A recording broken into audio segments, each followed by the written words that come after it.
और चलिए खबरें विस्तार से देखते हैं। तो सबसे पहले आपको नागचंद्रेश्वर के ही दर्शन करा देते हैं। उज्जैन में महाकाल मंदिर परिसर में ये प्रसिद्ध मंदिर है नागचंद्रेश्वर मंदिर, जिसके पट साल में एक ही दिन खुलते हैं और वो नागपंचमी के दिन 12 बजे रात को ये पट खोले गए। मंदिर के पट साल में एक बार खुलते हैं। नागचंद्रेश्वर मंदिर के पट कोरोना के चलते श्रद्धालुओं के दर्शन अब पट खुलने के बाद नहीं हो पाएंगे। श्रद्धालु यहाँ पर दर्शन करने के लिए नहीं जा पाएंगे। ऑनलाइन दर्शन कर सकते हैं। दर्शन के लिए लाइव प्रसारण लगातार चल रहा है, उसके जरिए आप यहां दर्शन कर सकते हैं। ये सीधी तस्वीरें आप देख रहे हैं जब पट खोले गए और उसके बाद फिर यहां पर विशेष पूजा अर्चना की गई।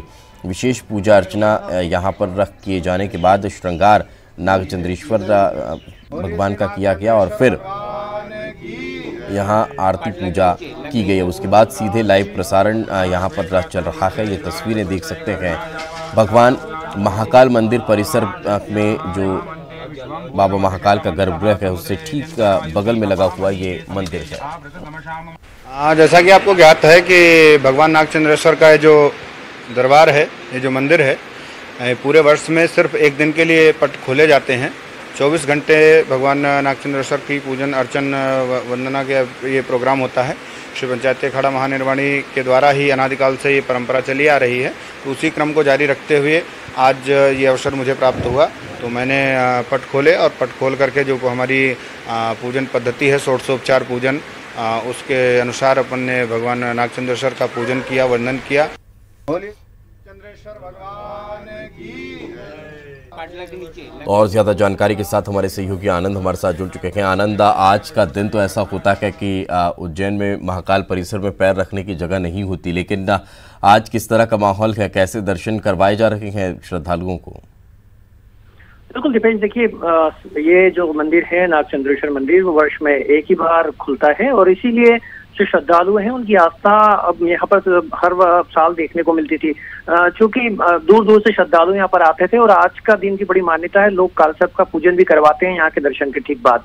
लेकिन कोरोना महामारी के चलते किसी भी श्रद्धालु को मंदिर में प्रवेश की अनुमति नहीं दी गई है और जो मंदिर समिति है उन्होंने साफ तौर पर कह दिया है कि जो भी श्रद्धालु महाकाल मंदिर के गर्भगृह में दर्शन करना चाहते हैं वो कर सकते हैं, लेकिन ऊपर जो प्रथम द्वितीय तल पे जो ये मंदिर है यहाँ पर जाने की अनुमति किसी को नहीं मिलेगी।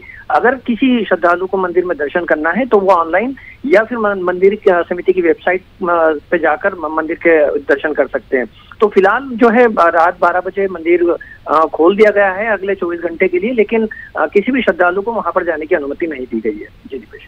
चलिए, और अब जब कपाट बंद करने हैं वो कौन सा समय रहेगा और उस दौरान फिर किस तरह की विधि विधान पूजा अर्चना होती है? देखिए बिल्कुल, ये जो मंदिर है 24 घंटे के लिए खोला जाता है। मतलब साफ है कि आज रात 12 बजे मंदिर खुला है और उसके बाद ठीक 24 तारीख और 24 और 25 की दरमियानी जो रात होगी उसमें ठीक 12 बजे इस मंदिर को पट फिर से बंद किए जाएंगे। इस दौरान भी बंद करने से पहले एक विशेष पूजन अर्चन होगा जिसमें त्रिकाल पूजन कहा जाता है। क्योंकि साल भर ये मंदिर बंद रहता है इसलिए विशेष पूजन होने के बाद इसे बिल्कुल तो विशेष पूजा अर्चना की जाती है, उसके बाद मंदिर के कपाट बंद कर दिया जाएंगे। बहुत बहुत शुक्रिया आनंद इस तमाम जानकारी के लिए। भोपाल में कल से 10 दिन का लॉकडाउन शुरू कर दिया गया है। ये लॉकडाउन 4 अगस्त की सुबह 5 बजे तक जारी रहने वाला है। हालांकि इस दौरान आवश्यक सेवाएं जारी रहेंगी। कोरोना के बढ़ते मामले को लेकर सरकार ने अगले 10 दिनों के लिए लॉकडाउन का ऐलान किया है। भोपाल में शहर में करीब 180 चेकिंग पॉइंट बनाए गए हैं। शहर की सीमाओं को सील कर दिया गया है। जबलपुर में भी 58 घंटे का टोटल लॉकडाउन किया गया है। कोरोना के बढ़ते संक्रमण को देखते हुए जिला प्रशासन ने टोटल लॉकडाउन का फैसला किया है। कटनी भी कल से 2 दिनों के लिए लॉक रहने वाली है। तो जिला प्रशासन के जिम्मे ये व्यवस्थाएं कर दी गई हैं कि आपको अगर ऐसा लग रहा है कि आपके शहर में कोरोना कंट्रोल नहीं हो पा रहा तो फिर लॉक आप उसे कर सकते हैं।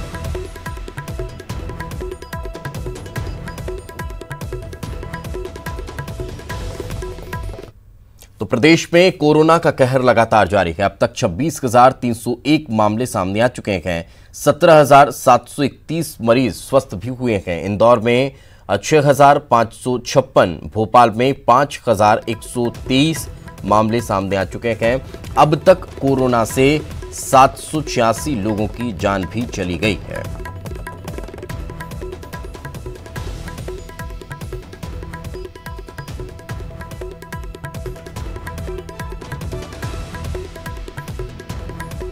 कोरोना का कहर लगातार देखने को मिल रहा है। मध्य प्रदेश में भी कोरोना अपने पैर पसारते जा रहा है और ज्यादा जानकारी के साथ हमारी सहयोगी रंजना हमारे साथ जुड़ चुके हैं। रंजना, आखिर लगातार संक्रमित मरीजों की संख्या में इजाफा हो रहा है और यही वजह है कि अब लॉकडाउन का फैसला लिया गया।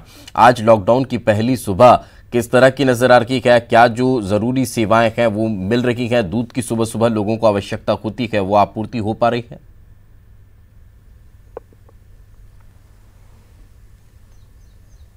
जी दीपेश, बिल्कुल आज से जो 10 दिनों का लॉकडाउन है उसकी शुरुआत हो गई है। यानी आज से भोपाल 10 दिनों के लिए लॉक हो गया है। जो ज़रूरी सेवाएं सिर्फ वो चालू रहेंगी, यानी दूध और जो अखबार है वो घर तक पहुंचाया जाएगा, लेकिन किराना दुकानें बंद रहेंगी, पूरे बाजार पूरी तरह से बंद रहेंगे। और जो फूड डिलीवरी है अभी तक उसको भी अनुमति नहीं दी गई है। सब्जी को लेकर अभी भी संशय है कि आखिर जो घर घर जाकर सब्जी बांटेंगे, जो नगर निगम की पहले जिस तरह से जो नगर निगम के जो सब्जी वाले थे उन्होंने व्यवस्था की थी घर घर आके वो सब्जी देते थे, अभी उसको भी पास जारी करना अनिवार्य किया जाएगा। उसके बाद ही जो ठेले संचालक हैं वो घर घर जाकर सब्जी दे सकेंगे। लेकिन फिलहाल लोगों ने पूरी तैयारी कर ली है लॉकडाउन से पहले, यानी कल और परसों 2 दिन बाजार में इतनी ज्यादा भीड़ उमड़ी थी, लोगों ने जरूरत का सारा सामान पहले से खरीद कर रख लिया था 10 दिनों के लॉकडाउन के लिए। और यही वजह है कि जो बाजार है उसमें भी लोगों को काफी वेटिंग, लंबी लंबी लाइनें लगी, लंबी लंबी कतारें वहां पर लगी, तो कहीं सामान कम पड़ गया। यानी लॉकडाउन से पहले लोगों ने तो अपनी सारी तैयारी कर ली है कि अगर 10 दिनों के बीच उन्हें किसी तरह से कोई दिक्कत ना हो। हालांकि जो लोग दूध लेने के लिए पास की दुकान तक जा सकते हैं, लेकिन सिर्फ पास की दुकान तक जाने ही उनको अनुमति है, ज्यादा बिना काम के किसी को बाहर निकलने की अनुमति नहीं दी गई, क्योंकि जगह जगह पुलिस तैनात रहेगी, ड्रोन से निगरानी की जाएगी। यानी इस लॉकडाउन के लिए इस बार जो प्रशासन है वो भी सख्त है और लॉकडाउन का सख्ती से पालन कराने के लिए भी इस बार जगह जगह पुलिस की तैनाती होगी। यानी आज से जो लॉकडाउन उसकी शुरुआत हो गई है, कल रात 8 बजे से ही ये प्रभावी रहा है और 3 अगस्त की रात तक जो लॉकडाउन रहेगा, यानी त्योहार भी इसी लॉकडाउन के बीच यानी कि लॉकडाउन अब किया गया है और इसी से चेन को ब्रेक करने की कोशिश है। बहुत बहुत शुक्रिया रंजना इस तमाम जानकारी के लिए। चलिए फिलहाल रुकेंगे एक छोटे से ब्रेक के लिए, ब्रेक के बाद जल्द हाजिर होंगे।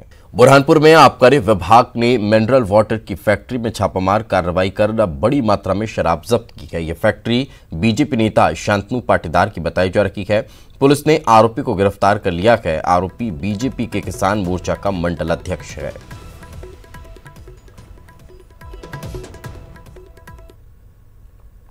सागर में बस मालिकों ने परिवहन मंत्री गोविंद सिंह राजपूत से मुलाकात की और मंत्री के सामने अपनी 5 सूत्री मांग रखी है।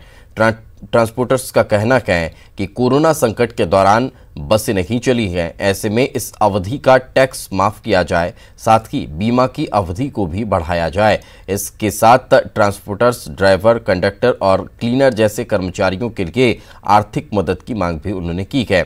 मंत्री गोविंद सिंह राजपूत ने ट्रांसपोर्टर्स की मांगों पर सीएम और अधिकारियों से बात करने का आश्वासन दिया है और लॉकडाउन के बाद सभी ट्रांसपोर्टर्स को भोपाल भी बुलाया गया है। अब हमने कहा है कि भोपाल में अभी लॉकडाउन है, जैसे ही भोपाल का लॉकडाउन खुलेगा इन लोगों को बुलाएंगे और हमारे वरिष्ठ अधिकारी, प्रिंसिपल सेक्रेटरी, ट्रांसपोर्ट कमिश्नर के साथ में इन लोगों की बैठक करेंगे और जो भी संभव होगा वो ऐसा कुछ हल निकाला जाएगा कि इनका भी नुकसान ना हो, शासन का भी नुकसान ना हो, बीच की रास्ता बनाकर कुछ हल हम लोग निकालेंगे। अलग अलग राज्यों में विधानसभा और लोकसभा की 57 सीटों पर उपचुनाव को लेकर चुनाव आयोग ने बैठक की है। बैठक में विधानसभा की 56 सीट और लोकसभा की 1 सीट पर चुनाव कराने को लेकर फैसला किया गया है। हालांकि 8 सीटों पर उपचुनाव को 7 सितंबर तक टालने का आयोग ने पहले फैसला लिया था, लेकिन आज की बैठक में इन सीटों पर भी चुनाव कराने का फैसला